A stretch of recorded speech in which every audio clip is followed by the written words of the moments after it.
சின்ன மருமகள் சீரியல் இன்னைக்கான எபிசோடில் தமிழ் அவங்க படிக்கிற காலேஜில் கேன்டீனில் உட்காந்து சாப்பிட்டுட்டு இருக்காங்க. அப்போ அவங்க பழைய ஃப்ரெண்டு கூட படித்தவங்க சக்தின்னு ஒருத்தவங்கள பார்த்துடுறாங்க. அப்போ நீனும் இங்கே தான் படிக்கிறியா அப்படின்னு சொல்லி கேட்கும்போது, இல்லை நான் இங்கே கேன்டீன் நடத்திட்டு இருக்கேன் அப்படிங்கிற மாதிரி அவரு சொல்கிறாரு. சாப்பாடுலாம் ஓகேவா அப்படிங்கிற மாதிரி கேட்ட உடனே நீ என்ன நினைக்கிற அப்படிங்கிற மாதிரி சொல்கிறாங்க. எதுவாக இருந்தாலும் அப்புறமா திருத்திக்கிறேன் அப்படிங்கிற மாதிரி அவர் சொல்லிக்கிட்டு இருக்காரு. இவர் என் கூட தான் படித்தார் அப்படின்னு சொல்லிட்டு தமிழ் அவங்க ஃப்ரெண்டு கிட்ட சக்தியை அறிமுகப்படுத்திட்டு இருக்காங்க. இதை எல்லாத்தையுமே சாவித்திரி அரேஞ்ச் பண்ண லேடி வீடியோ எடுத்துட்டு இருக்காங்க. அப்புறம் சாவித்திரிக்கும் ஃபோன் பண்ணி சொல்றாங்க, வீடியோவும் அமுச்சு விடுறாங்க.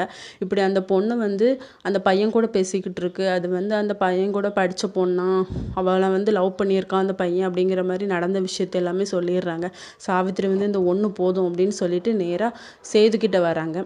சேதுக்கிட்ட சொல்றாங்க, அந்த வீடியோவையும் காட்டுறாங்க. பாரு தமிழ் என்ன லட்சணத்தில் காலேஜுக்கு போய் படிச்சுட்டு இருக்கா பாரு. இவளும் அவனும் லவ் பண்ணியிருக்காவ. ஸ்கூல் படிக்கும்போது 2 பேரும் ஒன்றா தான் படித்தாங்களாம். ஒரு வேளை அந்த குழந்தை கூட அந்த குழந்தையாக தான் இருக்கும் அப்படிங்கிற மாதிரி தமிழை பற்றி எவ்வளோ தப்பாக சொல்ல முடியுமோ சொல்லிக்கிட்டு இருக்காங்க. சேது அவளை பற்றி எனக்கு பேசுகிறதுக்கு எதுவுமே இல்லை, தயவுசெய்து நீங்கள் இந்த இடத்த விட்டு கிளம்புங்க அப்படின்னு சொல்லி எரிஞ்சு விழுறாரு. இதோட இன்னைக்கான எபிசோட் முடியுது.